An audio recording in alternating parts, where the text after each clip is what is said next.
आप सभी का स्वागत है एक बार फिर से मेरे YouTube चैनल डॉक्टर एस में। तो दोस्तों, आज हम जिन मुद्दे पे बात करने वाले हैं उस मुद्दे का जुड़ाव या यह कह सकते हैं कि वह मुद्दा हमारे बिहार के लाखों युवाओं के भविष्य से जुड़ा हुआ मुद्दा है, जिसके ऊपर आज तक कोई कार्रवाई नहीं हुई है। सरकारें बदलती हैं, लेकिन वो चीज़ें जस की तस बनी रहती हैं। आज 8 साल के बाद बिहार एसएससी सीजीएल का एग्ज़ाम हुआ था, जिसमें लाखों बच्चों ने भाग लिया इस उम्मीद के साथ कि ये एग्ज़ाम फेयर होगा, यह एग्ज़ाम अच्छे तरीके से बिहार एसएससी के द्वारा कंडक्ट किया जाएगा और बहुत सारे बच्चों का भविष्य बन जाएगा। लेकिन हर बार की तरह इस बार भी वही हुआ बिहार में जो हमेशा से होता आया है। हाँ, आप सही समझ रहे हैं, पेपर इस बार भी लीक होने की खबर आई है। और यह मैं नहीं कह रहा, यह दैनिक जागरण की खबर मैं आपको बता रहा हूं, आप स्वयं देख लीजिएगा। लेकिन सवाल यह है कि जब पेपर इतनी टाइट सिक्योरिटी के अंदर बनाई जाती है और इतनी टाइट सिक्योरिटी से हो करके गुजरती है, जब बच्चों को वहां इनफैक्ट जूते पहन करके जाने तक का अलाउ नहीं होता है, वहां यहां तक कि उनके ज्यादातर वस्त्र भी उतार लिए जाते हैं, तो आखिर ये पेपर लीक कैसे हो जाता है? और वो भी तब जब 10:15 बजे से बच्चे लोगों का एग्जाम था 12:15 तक, और बहुत सारे जगहों पे 8:15 में ही जो व्हाट्सएप ग्रुप्स में, जहां तक मुझे जानकारी हुई है और जहां तक सोशल मीडिया के माध्यम से मुझे जानकारी प्राप्त हुई और मैंने देखा कि 8:15 बजे ही पेपर सर्कुलेट होने लगा था। क्या आपको लगता है कि यह किसी बड़े लोगों के संलग्नता के बिना संभव है? क्या बड़े बड़े अधिकारियों और नेताओं के संलग्न होने के बिना इतना बड़ा रैकेट चलना और ऐसी चीजें बार बार होना संभव है? मैं आप लोगों को याद दिला दूं दोस्तों कि अभी हाल फिलहाल में ही 67वीं बीपीएससी की परीक्षा हुई थी और उसके भी पेपर धड़ल्ले से बाहर आए थे, जिसपे जांच कमेटियां गठित हुई और कितनों को सजा मिली, यह आपको भी पता है और हमें भी पता है। और यही वो कारण है जिसकी वजह से सरकारें बदलती हैं, लेकिन सिस्टम जस का तस वही बना रहता है। लेकिन इन सब के बीच एक सवाल है कि इन सभी चीजों में ये जो सिस्टम जो बना हुआ है, इस सिस्टम में उन गरीब छात्रों का कहां गुनाह है? और वो गरीब छात्र जो लंबी लंबी दूरियां तय करके कठिन से कठिन परिस्थितियों का सामना करके सेंटर पे पहुंचते हैं और अपनी परीक्षा देते हैं इस उम्मीद में कि इस बार उनका सिलेक्शन हो जाएगा, और बाद में उन्हें पता चलता है कि पेपर लीक हो गया।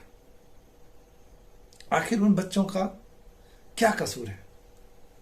आखिर उन गरीब बच्चों का क्या कसूर है जो कि छोटे छोटे कमरों में रह करके न जाने कितनी दिक्कतों को सह करके इस एग्जाम की तैयारी करते हैं कि उनका भविष्य सुरक्षित हो जाए। एक तो वैसे ही वैकेंसियां नहीं आती, और जब वैकेंसियां आती हैं तो उनमें यह पेपर लीक जैसी समस्याएं बार बार आती हैं, तो सवाल यह है कि आखिर बिहार के बच्चों को कौन देखने वाला है? क्या यहां की सरकार को से मतलब है या आम जनता को मतलब है? आखिर ये बच्चे किन लोगों के गुनाह की सजा बार बार भुगतते हैं और कोई इनको देखने वाला भी नहीं होता है? आपको पता भी है कि ये बच्चे कितने समस्याओं के बीच में जीवन यापन करते हैं? अगर आपको इस बात का एहसास करना हो ना, तो कभी पटना घूम करके लॉज वगैरह में घूमिएगा और देखिएगा किन कठिन परिस्थितियों का सामना करते हैं ये बच्चे। अगर वह भी आपको नहीं समझ आए तो कभी जब इन लोगों के एग्जाम्स होने वाले होते हैं तो कभी आप यात्रा करके देखिए, आपको पता चल जाएगा किन कठिन परिस्थितियों को पार करके यह बच्चे परीक्षाएं देने जाते हैं। लेकिन इन सब के बीच किसी को कोई इस बात से फर्क नहीं पड़ता कि पेपर लीक हो रहा है, क्यों हो रहा है, क्यों इस पे एक्शंस नहीं लिया गया, क्यों इन बच्चों के साथ भविष्य के साथ खिलवाड़ किया जा रहा है। इस बात से किसी को कोई फर्क नहीं पड़ता है। हर बार ये चीजें दोहराई जाती हैं और हर बार यही चीजें होती हैं बच्चों के साथ। मेरा सवाल बस इतना ही है कि आखिर इस चीज का दोष किसे दूं? इस सिस्टम को दूं, सरकार को दूं, या इन बच्चों को दूं? मेरे पास तो इन सवालों का जवाब नहीं है। आप मुझे बताइएगा कि इन जवाब को मैं कहां ढूंढूं, क्योंकि ये बच्चे हर बार समस्याओं को झेलते हैं, हर दिन समस्याओं को झेलते हैं और इनके साथ हर बार अन्याय होता है। यह अब झेलने लायक नहीं रहा। मैं उन बच्चों से भी कहूंगा कि बच्चों, आप खुद भी अपनी अंतरात्मा से इन सवाल का जवाब ढूंढिए, क्योंकि आप हर बार यही सोचते हैं कि इस बार सरकार बदलेगी, इस बार हमारा बेहतर होगा, इस बार चीजें बदतर हो रही है, अगली बार ठीक होगा।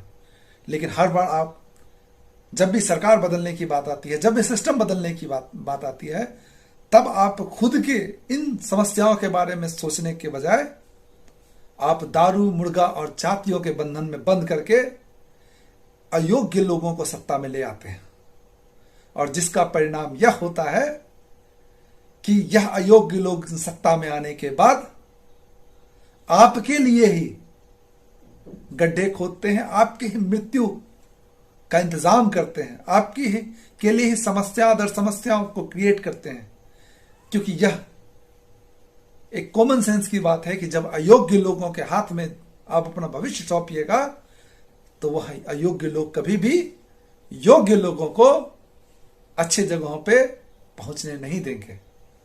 वह खुद के जैसे अयोग्य लोगों को ही कहीं ना कहीं अच्छे जगहों पे, अच्छे बड़े बड़े पोस्ट पे पहुंचाएंगे, क्योंकि चोर चोर मसेरे भाई होते हैं। इसीलिए मैं सभी युवाओं से एक बार फिर से कहूंगा कि आत्ममंथन कीजिए कि आखिर ये समस्याएं क्यों आ रही हैं, और सरकार और पूरी सिस्टम को मैं लानत देता हूं और उनसे रिक्वेस्ट भी करता हूं कि अगर आप में हिम्मत है, अगर आप में दम है, तो ऐसी समस्याएं जो बार बार आती हैं उसका परमानेंट समाधान निकालिए। उसके पीछे जो लोग संलग्न हैं उन पे ऐसी कार्रवाई कीजिए कि इतिहास याद रखे, ताकि अगली बार ऐसी घटनाएं नहीं हो और अगली बार जो बच्चे मेहनत करके परीक्षाएं देते हैं उनकी मेहनत जायज ना जाए। इन्हीं बातों के साथ अपनी बातों को विराम दूंगा। जय हिंद, जय भारत, जय बिहार।